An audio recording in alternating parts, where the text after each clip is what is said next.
Hello, I'm Cheryl Meyer, and I'm otherwise known as Cheryl M. Health Muse. And what my goal is to inspire you to lead a healthier life. So when I proposed my podcast, I proposed that we present it in two different segments. The first one is It Feels Good to Feel Good, Future Proof Your Health, where I get to share everything I have learned to return my health back to relative wellness and to live a pain-free life in spite of the fact that I have autoimmune disease. But the second part of my podcast is this episode, and that's Tell Me Your Story, the Health Muse is in. My concept with this is it's all fine and well that you hear me tell my story, but I get a lot of, it's all fine and well that it worked for you, but it's not going to work for me. And I wanted you to hear that there are lots of people out there that have made changes in their lifestyle that have supported their health and brought them back to relative wellness. We all have a couple things in common. We all owned our own health. Whatever the doctor was suggesting we did was going on a parallel path to us making these lifestyle changes where we did things that cleaned up our toxic load. We all pay attention to our body. You'll hear jazz in the background because I want you to listen to the rhythm of your health, and I want you to pay attention to what your body is telling you. My body had been trying to tell me that I was going to topple over into toxic load for some time. I just wasn't listening. So if you clean up your lifestyle and if you listen to your body, you have a very good chance not of being deprived in any way, but returning to feeling darn good. And that's what these podcasts are really all about. So thank you for joining me. This is going to be a Tell Me Your Story, the Health Muse is in episode, and I hope you enjoy it, and I hope that we all inspire you to lead a healthier, happier life. Thank you.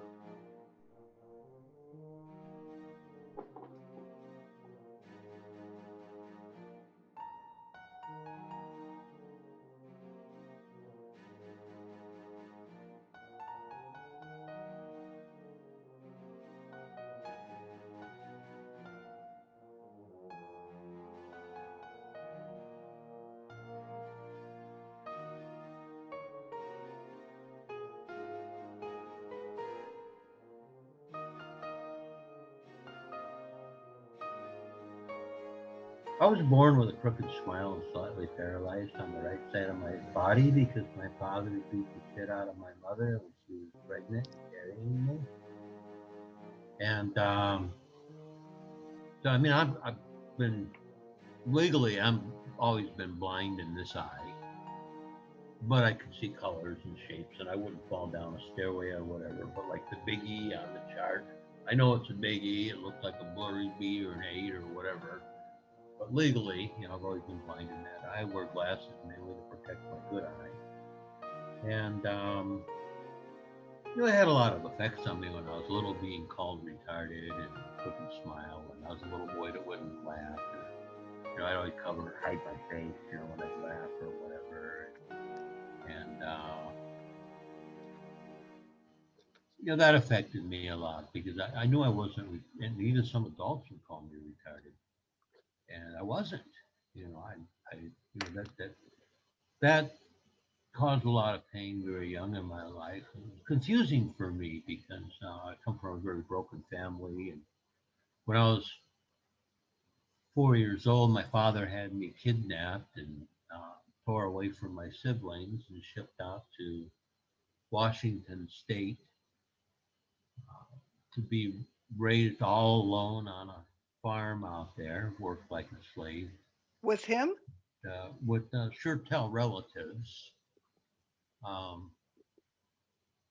second cousin-in-law, I guess call it. Let's see, my grandmother's sister's daughter.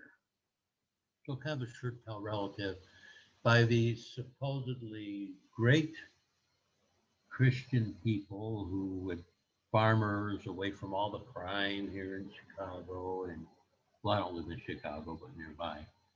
And healthy, country living, and they even saved up and sent all of their children to Moody Baptist Bible Institute in Des Moines, Iowa, and I was all alone. I remember playing with my shadows because I didn't have anyone to play with. Um, and they proceeded to like beat the hell out of me almost every day, and they would torture me to teach me lessons, and they sexually molested me, Why did and your father think you were better off with them? well, it wasn't so much that he didn't want my mom to get me into divorce. But both my mom and dad went through 4 marriages, and they were fighting, and he didn't want my mom to get me. And but my younger brother was sent out there afterward. I tried to protect him. So and they just beat the crap out of me with everything under the sun. Would go into a rage, and whether there's a shovel there, or a boot, or a cast iron skillet, or a 2x4, or if it happened to have some barbed wire in it, whatever, it didn't matter. And they made me really, really tough. So by the time I was 15, I didn't cry anymore. I didn't have any more tears to cry. I was just, that's all you got. I learned how to block my face or whatever. And that's all you got. You can't make me cry anymore. And the man in my charge fell on the floor, shaking around like he'd have an epileptic seizure, proclaiming that demons had jumped out of me, were attacking him, and they always were asking me, how come I'm worse? And this is the worst thing you can tell a kid, right? How come you're worse than all 4 of our kids put together in the war? Well, how am I supposed to act? You're telling me I am, and you see what? What do you mean you see lights around people in different colors or whatever? They really believed it was their duty to beat the devil out of me because I could see auras and colors, and Right, you were obviously an empath. I spoke complete. When I learned to speak, I could speak and carry complete conversations in total rhythmic poetry. So oh my God, I was demon possessed. Stop doing that. I would get beat up for that. I got beat up for seeing people's auras. I was put down because of my nationality. I was going to go to hell for sure because of my parents dared to get divorced. And it was just 15. When I saw him laying on the floor shaking around, I just became very, very frightened. It made me so tough working me like a slave on the farm. I became so afraid that it hit me and I wouldn't be able to hold myself back and I'd kill him. So I ran away. I hit the highway. It was me or them. And it had gotten to that point. And I blew through a couple of foster homes, not having any freedoms, of course. And I fell into a pile of shit of drugs, sex, and rock and roll. That was a lifestyle for me. I was going to hell anyway. My goal was to kill myself by the time I was 30. That was my goal. That was my dream. Boy, I worked hard at it. But obviously, that was not what the plan was for you. No, it wasn't. That didn't happen. That didn't happen. I mean, I really worked hard at it. I had a lot of bouts of suicidal depression. I couldn't even seem to get that right. I felt like such a defect, like I was so worthless, and I wasn't even a worthy sacrifice. I mean, what the hell? And I felt like God could not and would not love me. I was a defect. And life went on, and I finally quit roaming the country on my motorcycle and settled down and got a legitimate tax job where I actually paid taxes on. And I mean, I roamed around the country quite a while, and a few years there I was really lost. I settled down somewhat. I remember when I was like 20, 21, luckily I met an an actual Indian guru. I mean, you wouldn't know he was. He had a small following, yoga teacher, like 12 people or so. Normal guy. He worked in a hospital. I think he was some urologist or something, nothing fancy. And you wouldn't know he was, an actual yogi. But I studied with him for a while. At that time, I was doing so many hallucinogenics, doing mushrooms and acid and peyote and mescaline and everything I get my hands on. And one time I said, "Hey, Robbie Lee, how come you be tripping all the time?" And I said, "Well, I'm looking for the real God, you know." Thank God I didn't find him there, or I wouldn't be here, right? But For sure. I was starting to get Looney Tunes. I couldn't carry a conversation. I was starting to get really out there because I was altering my thinking so much. And he just said to me, "You know, Robbie Lee, you don't have to do that." And I lost my desire completely to do hallucinogens. Now, I still did plenty of other drugs and drank and smoked and for years to come, but I did not get I didn't go over the edge. I was right there where I would almost went Looney Tunes looking for the real God. So, yeah, an amazing experience. I became complacent though after a while, and and it seemed like I was watching the years go by. I settled down. I became a truck driver, and just had a feeling that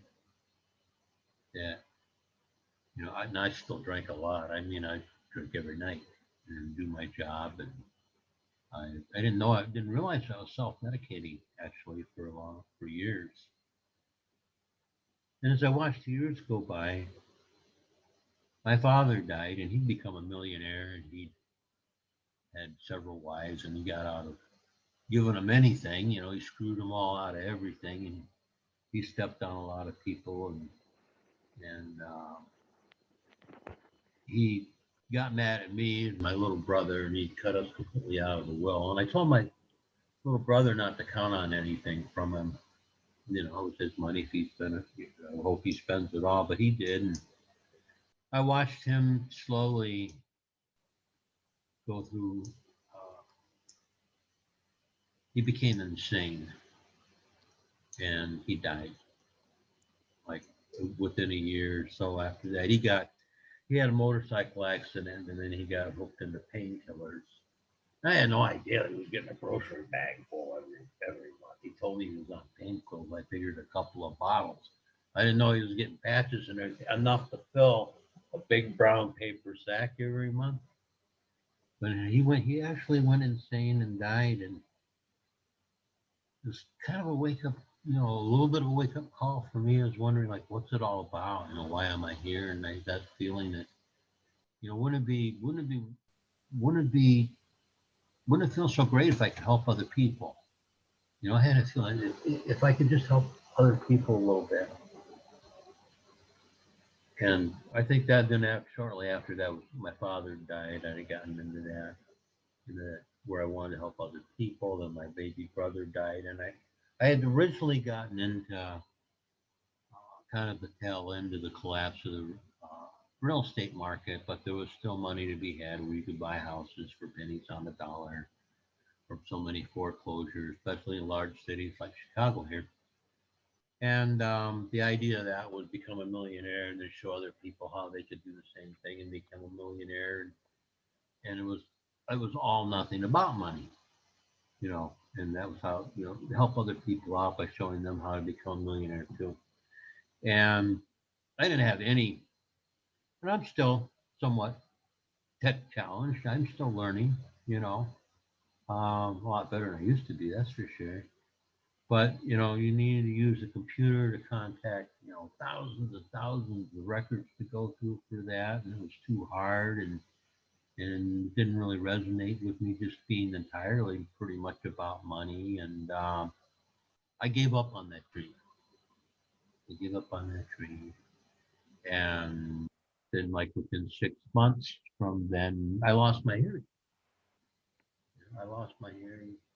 People, well, 6 months to a year, whatever. I just started going deaf, and you don't realize it right away. I mean, a lot of people do lose their hearing gradually, and they end up getting a hearing aid or whatever. Me, it was a lot more rapidly, but still slow enough. I didn't really catch on right away what was going on. And a cholestoma is like what that is I went in And doctor looked in this ear and he goes, I'm going to send you to the specialist. So I went to the specialist. And I my ears, I always had problems with my ears. Yeah, even as a small child, I had really severe earaches. Um, when I was real little, they'd always hit me in the head a lot when they beat me up. Seemed like always go for the face or whatever. And uh, I had a lot of earaches. And then later in teen years and young adult years, I had tubes put in my ears multiple times. And so I went to the specialist, and he looked in there, and it wasn't unusual to have ear problems, and my ear was draining all the time unless I put hydrogen peroxide in there, like twice a day religiously, and then it was if I missed a day or something, it would start draining again. And he looks in there and he reaches in there and he pulls out a plug of dried up hydrogen peroxide the size of a brand new pencil eraser. And can you hear any better? Maybe a little bit, but not that much. We did a biopsy and it came back benign, the good one. So I didn't have cancer, but we did a CT scan. And what a cholestoma is, it's a dead thing that grows from the scar tissue. And it had grown inside my ear and it eaten away a lot of the miniature ear bones and was filling up the cavities. Your sinus cavities look like a little ant farm or caverns underground.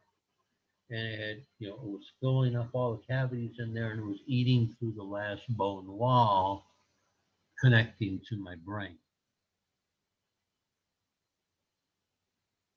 So even though it's a dead thing, it's a bad thing. Right, it's a dead thing that grows. It's an alien that I had to have removed from my brain. Doesn't everyone? So, so anyway, okay, this is why I'm losing my hearing. I went to Rush University, an amazing place here in Chicago, Rush University. I don't know if you've ever heard of them. That's RUSH? What do you mean SH? What university? I'm not hearing exactly what it's called. Rush? Rush University out of Chicago. RUSH? What's SH?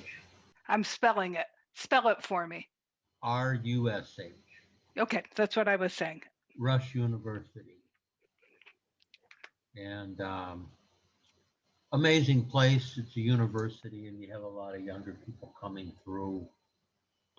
The younger crowd now is more open to, much more open than they were 20, 30 years ago to holistic types of medicine, nutrition and everything under the sun, acupuncture and naturopathic medicines or whatever. And being a university, great place, great place. So they cut your ear almost off and then they chiseled bone out here in my skull and opened it up and then went in.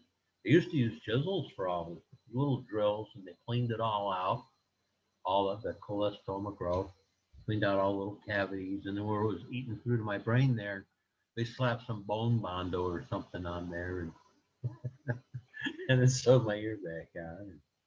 And then after that, I went back for the second surgery, and then I had my eye always had it still does it some, but it had gotten real bad with it drooping, being the facial paralysis on this side. So they tightened that up, but for the ear they cut back a big flap, drilled into my skull, put like a nickel dime piece of metal in there, and so it's magnetized, and I don't have it on right now.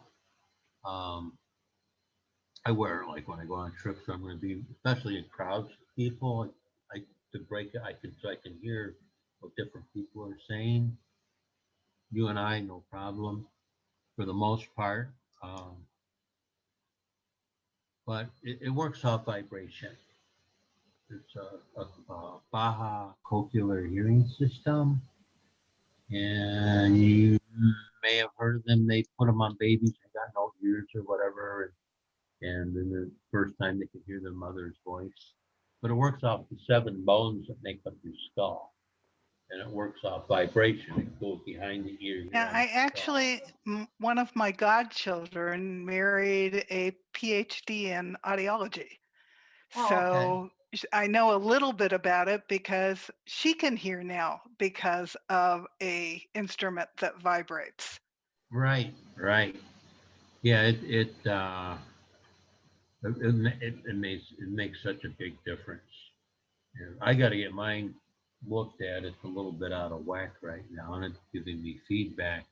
But with this hearing aid here, day to day, I'm fine. But if I get in a crowd, I really need the other one.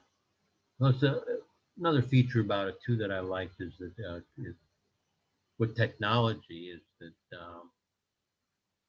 with my phone or whatever, when with a small device like this, when I wear this with it, when I'm wearing the hearing apparatus, I have surgically implanted Bluetooth where I can listen to music or podcasts or training, uh, coaching or whatever. I have Bluetooth surgically installed inside my head because it's. It's pretty wild. One of my coaches said, when I got the thing, said, hey, when it's a different kind of hearing because we always perceive the sound comes from the outside, although it's really coming from the inside. But with a cochlear vibrational device, when I wear it, it's like you're really in my head. So I'm telling my coach, when you talk to me now, you're really in my head. And he's like, okay, cool, whatever it takes.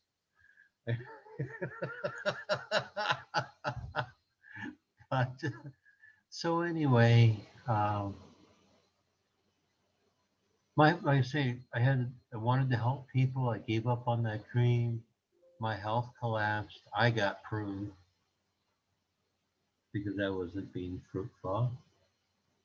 And I mean that hurt so much, that surgery, that I was just begging God to let me die. So please let me die. Please. It hurt so much. And I was so, you know, I had lost hope. My father died, my brother died. I was watching my life go by. I was in so much pain.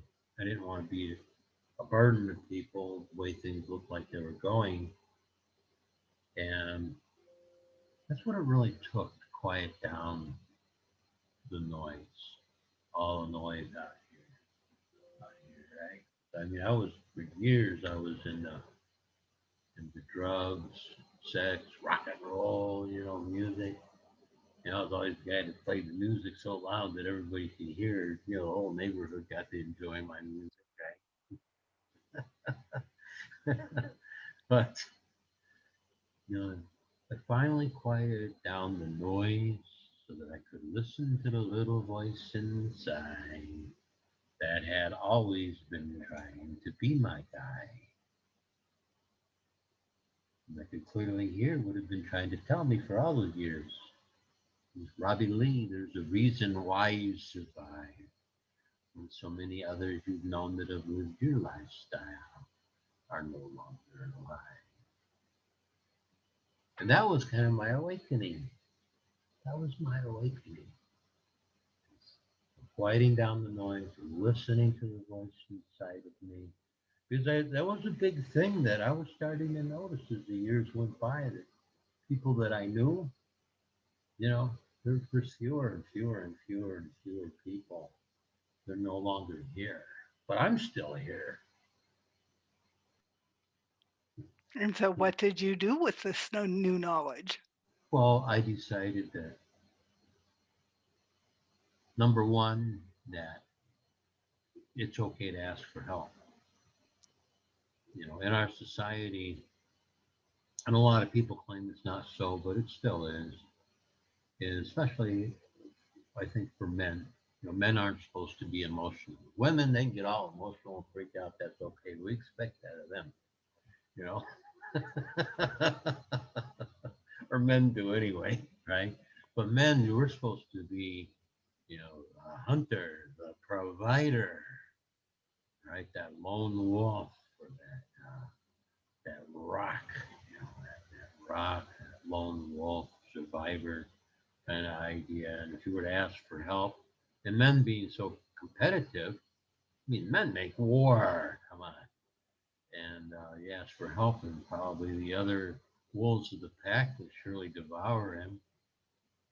Right? Isn't that what we see in nature? So, but it's not true. It's not true. Men, it's okay for men to cry. We're told when we're little, suck it up, right? And fall down, get hurt. Suck it up. What are you crying about? Big boys don't cry. I mean, after all, how can we make soldiers out of you? Right? Men make war. Women Yeah, don't make I'm war. married to a gentleman, so I understand. But I realized that that's what I did. So obviously I'm not finding all the answers. I asked for help, put down my pride, asked for help, and I've had some amazing mentors, coaches, guides, and connecting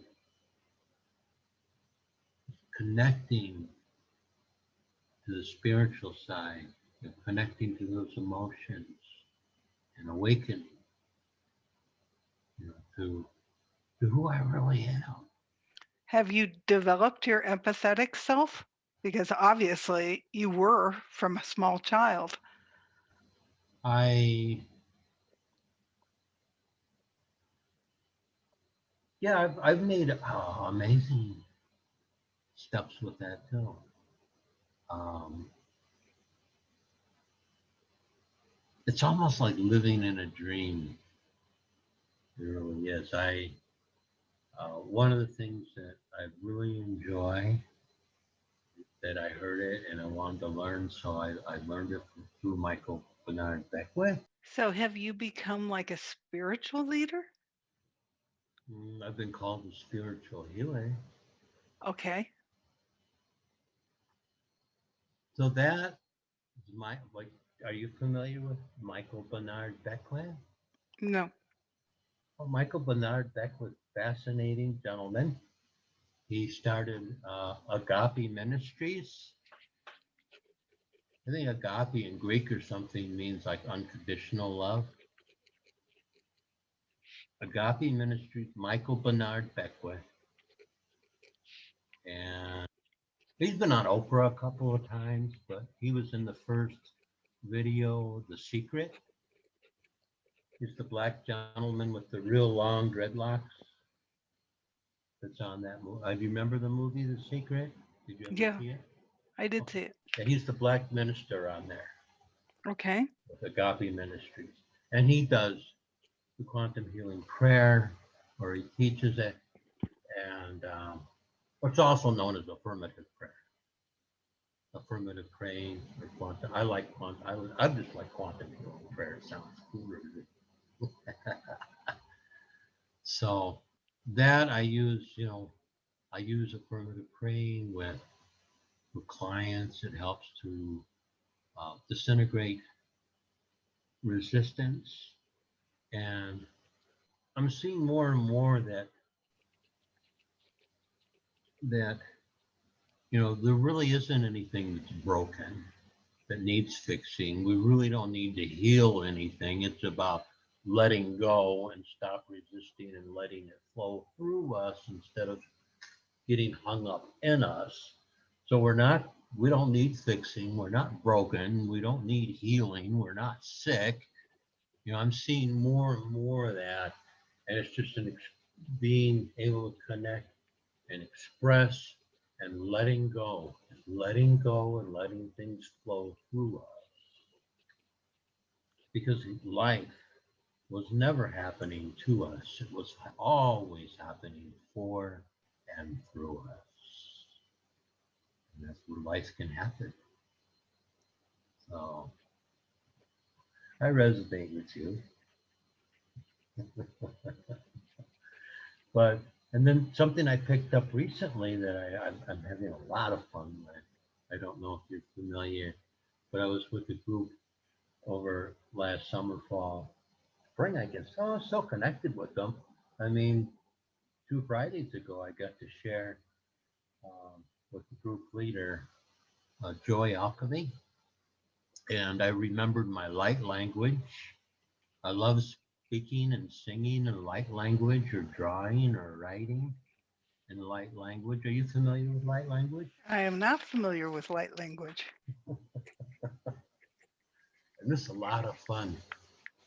If you go on my group and you look at the announcements, there's a duet that I got to do with Aurora Bellews Knight. Aurora. Um, and, and we talk in there and we speak, and we did a duet singing a little bit in light language. It's a celestial language, and we all have it within us. It's just like this remembering that we have it in it. It's You teach it? I teach it. I can help you connect with your light language that's within you. It bypasses the logical, or like we were trained to speak a certain way in English, and even though it just takes a fraction of a second, there's a thought process that we go through when we speak a sentence. If you notice like a different language, like we might say John went to the store, and in Spanish they might say to the store went John. So there's that thought, you know, that thought more connected to thoughts to ego, heart to spirit. But there's that thought that bypasses that. So it's a celestial language, and it connects to the spirit or the soul. When babies coo, Julie Renee talks about that too. She says it's something like something to do with like an angel, or like they're talking with angels before babies learn how to speak, because they haven't got that thought connection down yet. And it's bypassing that. And I use that as a coaching tool, and I can help people remember theirs too. It's a lot of fun. So, Very interesting. So, do you gather with followers or do you do mostly one-on-one work? mostly one-on-one. I mean, I'm looking, I'm open to doing a group. It hasn't happened to me yet. Right now, I'm just kind of exploring more into um, when I had my awakening, the angels activated my voice. So there's a resonance in my voice. My voice was activated. It got deeper and more um, higher and lower tones in it. But that was, I have very, very shamanic dreams. I'm really connected to my dreams. Um, I don't see auras a lot like I did when I was little. I'm starting to a little bit, and that'll come whenever. And if it doesn't, that's okay with me too. Yeah, I see them sometimes. Or I'll see orbs around people, or sometimes even on technology, I'll see like lights around people or orbs or something, and that's fun. I can't make it happen. I've come out of meditations and opened my eyes and realized I'm seeing through the wall. I had my head spinning for a little bit until I realized what I'm actually looking at, and those things are all those were all abilities that we've had. We've forgotten that we had. Or we've been told that they're not real and we've turned them off. That's a lot with learning or remembering your light languages is that we're told, like you say, so many things that, oh, that's just your imagination. It's just your imagination, and because I'll hear toning, I'll hear tones ringing, sounds like angels singing, and You know, people say, well, that's just tinnitus, that ringing in your ear. Yeah, but tinnitus is this different tones like church bells. No, that's not tinnitus. Tinnitus is I have tinnitus. That's one tone. Sometimes it's louder than others, but it's not a variety of tones. Right. And you might surprise yourself if you were to listen to that tone and relax into that tone. You may start to feel a vibration break up a little bit. If those, as the doctor told you specifically, you have tinnitus. No, and it's worse sometimes than it is at others. But the minute you said tinnitus, I'm aware of it. But I don't hear it all the time. Have you ever noticed or felt that when you were more connected or more centered, that it's louder? Have you ever noticed that? Not necessarily. Well, see if you notice Okay. when you at times when you really get quiet and you can to the space in between words or in between thoughts, or if you really get connected, if you stop and listen, see if you notice if it's higher as sometimes in other times. Because we all have different tones within us. Toning is a is a great way to open up the mind too, which a lot of yoga practices have. They sing mantras, but there's a lot of tones in the mantras because we know vibration heals, so sound has vibration. So there's healing tones in the mantra, but just toning. That's why Om, people chant Om, that's a tone. But the other vowels, E and Ah, U, and toning, singing those, and feeling the vibration and feeling it going up and down your chakras. You do a Om or Ah, or E, or whatever, those will resonate. They'll resonate with you too. It gets energy moving. You want the energy. Yeah, I can see the light of my chakras, and I do a chakra exercise where I fine tune them and then ground them to the earth and then bring the light back up through me. But I don't hear it. So that's interesting. But mm,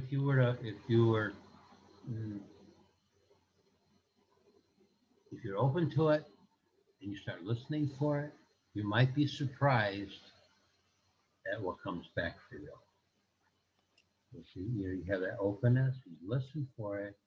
Because we've been told for so long, that it's your imagination. You got tinnitus. We've been hypnotized with lies, my dear. Oh, look, when I started studying health, there are so many lies and so many Oh, deceptions in what we've been told. It's unbelievable. it really is. It is. And people don't want to give up those deceptions. They want to believe that they're real. And I noticed there's one of the many shifts that's going on upon the planet right now is in the medical fields too. I mean, I remember going to see a doctor, you know, 20, 30 years ago, and he pretty much, they brought you in like a herd of cattle, and then they put you in separate stalls, and then when he finally come in, I'm taking the picture there. He'd finally come in. He wouldn't even want. He would look at the lab results or something. He didn't want to hear anything you had to say, pretty much. And he's like, "Oh, here, prescription. Take this drug and that drug and that drug." And you try to say, "But it feels like this is." He didn't want to hear none of it. They're like, "Well, tell me how it feels. Or do you notice it more sometimes than others? Or you're doing something, or eating something, or how's your sleep?" And they ask you questions. So this is another one of the amazing planetary shifts that's been gradually changing. But as we are going through this first wave of ascension, we're going to see a lot of changes. We see it happening already. In the old religious systems are breaking apart, falling down. The government systems, the banking systems, the educational systems, they're all falling apart. Everything's falling apart. And it's an amazing time to live in. Amazing time to live in. And we'll see what So replaces how can them. I support you? What can I do for you? What?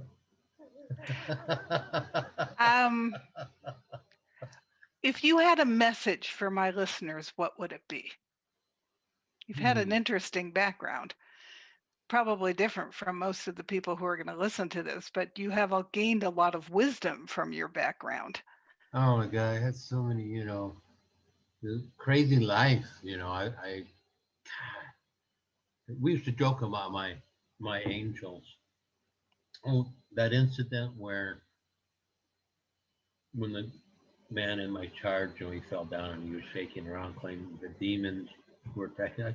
That was my angels that attacked him. Enough. They were like, don't beat him anymore. Enough. But we used to joke about my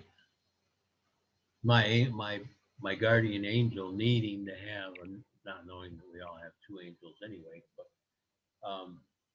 that are assigned to us forever. But we used to joke about how my guardian angel had to have another angel to protect that angel from the crap I was getting into. I used to go out on a Friday night. Thank God it's a weekend. I'd start partying and I'd come to the day 2, 3 days later and wake up and be looking around and I'd be like, I didn't know where I was, I didn't even know what town I was in, yet alone what state. I'd be 2, 3 states somewhere else. Where's my motorcycle? I don't know where I'm at. I didn't know how to go home because I didn't know which way home was. Well, I'll start thumbing a ride,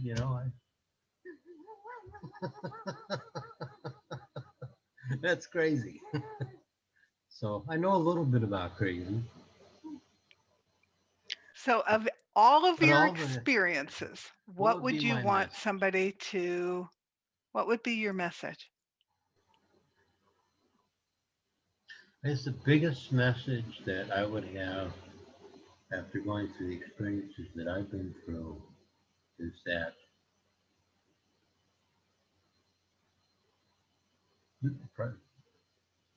simply put, is one that I finally heard is that it's not your fault. It's not your fault. And there's a reason. There really is a reason for everything that's ever happened, and everything you've ever gone through. There's a reason for it. It makes us stronger. They're all thresholds. So we have a reason to give us to teach us things, to When you teach us certainly have a things. purpose now. You have found your purpose. And that's to help end the pain and suffering of other people who may have been uh, traumatized or victimized. Not going to go sodomized, but Oh,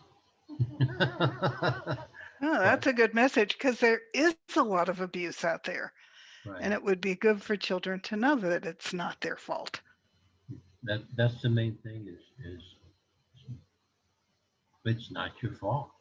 You've been hypnotized with lies, and there's a reason for everything that you've gone through, and there's a purpose. And with purpose, you really can create a vision for your life because without vision, the people will surely perish. And if you don't know where you're going, every road will never take you there. Isn't that the truth?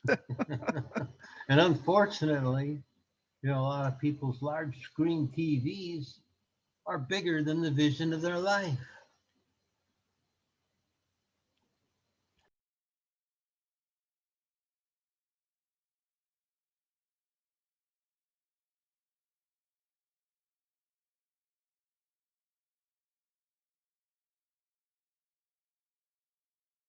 So for a light language activation, Cheryl said she would be more than happy to discover what it's about. And what I ask people in the form or informed to letting go, or we can use the word healing.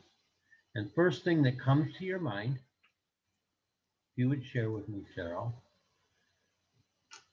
what's the first thing in these three categories, physically, mentally, and spiritually, without overthinking it, if there was something that you'd like to see flow through you or heal in the category physically, what's the first thing that comes to your mind? I'm getting the mold out of my body that I got in my last office. That's my last hurrah with my health. So getting the mold out of the body by flushing those toxins, right? They were growing in the wall right behind my office chair. Oh my gosh. How sneaky of them, I right? know, terrible. And they're Yeah. stubborn. They don't want to leave. So they got into your lungs and your respiratory. Yeah, and they're in my blood and in my body, and I'm storing them in when I start to detox, it's pulling it out of my fat and my bones so that it circulates through my liver and then goes back into my fat and my bones. It's not leaving my body. Well, I can definitely see why you would like to let this flow through you and no longer be a part of you and not let it happen to you anymore, but flowing through and releasing it.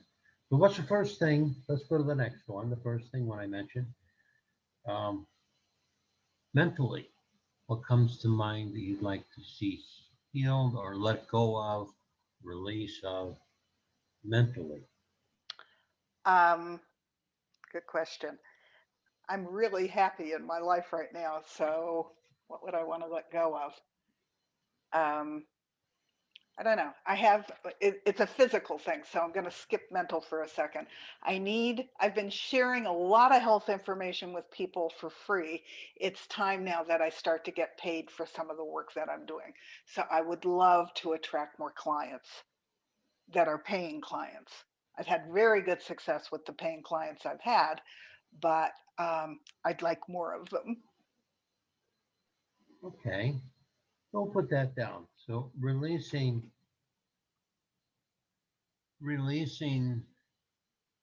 that type of lack, becoming more and accepting more And having a abundance mindset of abundance. and sharing your gifts, but being compensated for your gifts. Okay. And then the third category is spiritually. What's the first thing that comes to your mind spiritually that you'd like to see healed or let go through you and not be stuck inside of you? I'm actually really good spiritually. I did a lot of spiritual work in my 40s and my 50s. I do a lot of chakra clearing work. Um, I feel like I am in touch with the spirit every time I get out of doors, and being in Sedona is a huge boast of that because it's impossible not to connect with spirit when you're out in such spectacular scenery. So, um, just making more time for myself spiritually, I think would be the thing. So when we say we'd like to see letting go of maybe all the doingness and Yeah, being able to connect more with your beingness, yeah, that would be good.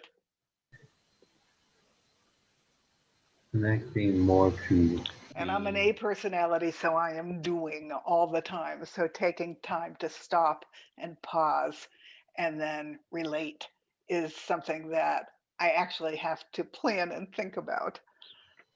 Okay. Right, great, great. Because we don't want to overthink things because we get in trouble when we overthink things. We get into the analytical, loopy mind, that monkey mind, squirrel syndrome, and all those. And intuition doesn't flow when we get into an analytical state. A lot of times, the first thing that comes up for us is the right answer. And Your imagination, part of your creation, thoughts that you have. We've all been told no so many times, or you're too much to handle, or you got a wild imagination, or whatever. We're finding out with the breakdown of old systems that it's okay. It's okay to trust your intuition. You know, it's perfectly fine. I mean, how we were really created to live. We were really created to live trusting our intuition. I But we, find that if I allow myself to get quiet and go inward, then my intuition tells me whether I'm right or I'm wrong or where I should be going. But I have to take that moment to get quiet, go within, and then listen. it's true because a lot of people, we have so many distractions nowadays, especially with technology. We see people are texting all the time, or they're on social media all the time, or they're watching TV, or they actually have to make laws to tell people, they're not distracted enough changing channels on the radio station, or putting CDs in their CD player to listen to music. They have to actually make laws to tell people not to text while they drive. I mean, what happened to common sense, right? Or intuition. Common sense, intuition, I think they kind of go hand in hand. But so what we'll do is we're going to just, let me bringing our attention to our intention. Physically, you want to see the toxins from the mold releasing from your body. On a mental level, you want to attract more paying clients, to be more abundant. And spiritually, you want to be more into your beingness. So what we'll do is we'll just start out and we'll relax a little bit and connecting to our breath transforms your life into a living meditation.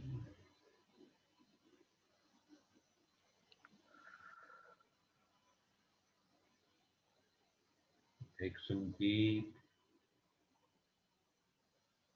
healing, life-filling breaths in and out,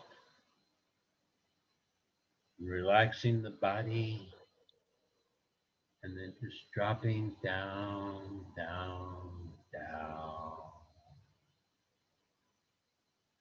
down into your heart space, that divine place, that place where true creation exists, power. Breathing in and out again.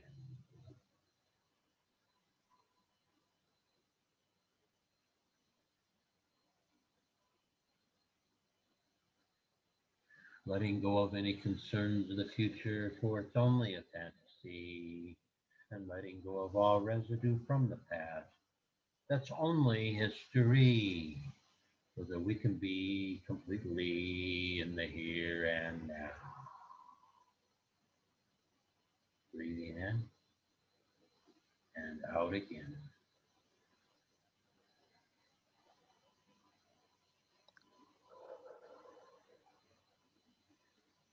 And feel that resonance deep within the heart. You may see colors too, and that's perfectly okay.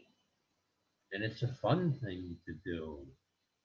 Notice if you see any colors or sensations, hearing sounds, seeing colors. You may feel warm, cold, any sensations. Be aware. And it's okay. You're in a safe place here.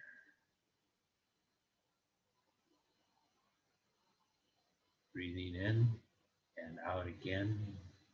and slowing down that whirlwind without and within. I'm going to share a little light language with you, and you may feel things during it, you may not. That's okay. There's no expectations. Don't let them get in your way. You may notice something in a day or two, and you may not, and that's okay. But just listen to the sounds and notice how you feel and just relax.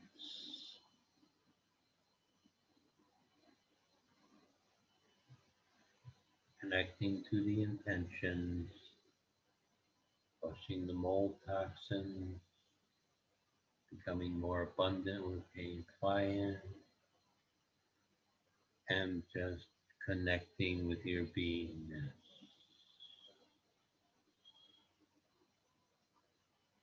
O Shalamakane Sawana Naka Sawene Sekuene.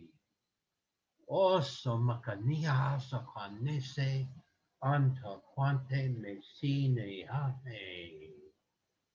Also in the Gene Lamasikane Ene Sawene Makowe Asanale Ye Mese Ente.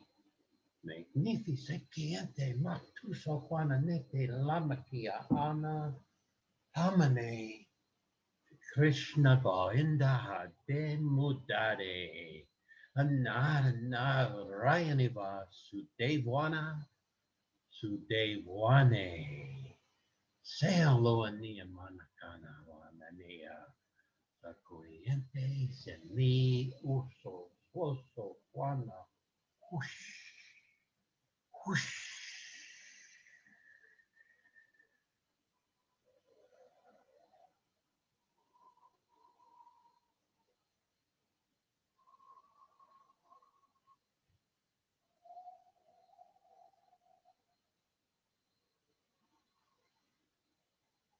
Just relaxing in the vibration.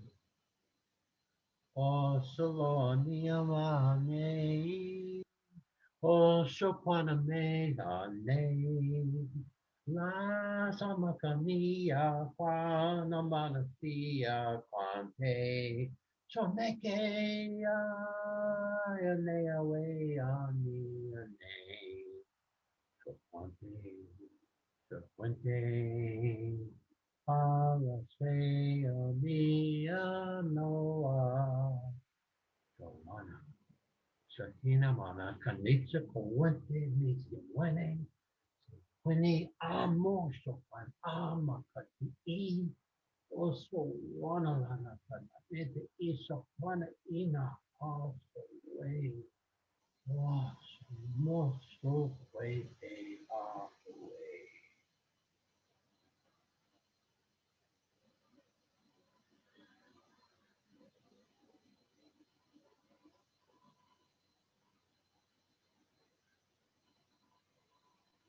Just rest in the vibration for a minute or so. Relax. Soaking it in. Holding on to the vibration. Using it as our sunstone, our touchstone. Coming back to our heart, our divine home.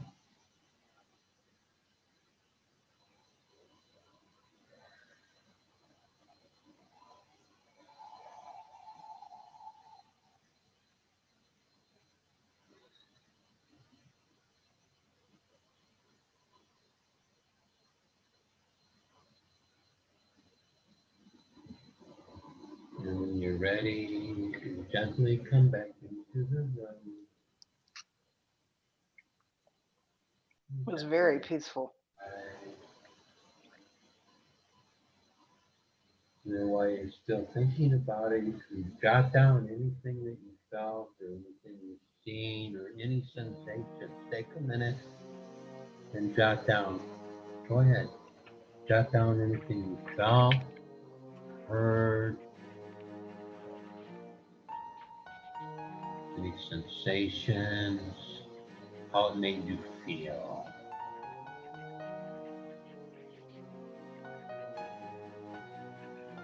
Thank you. Lovely to meet you. Take care. Bye bye for now. Bye bye.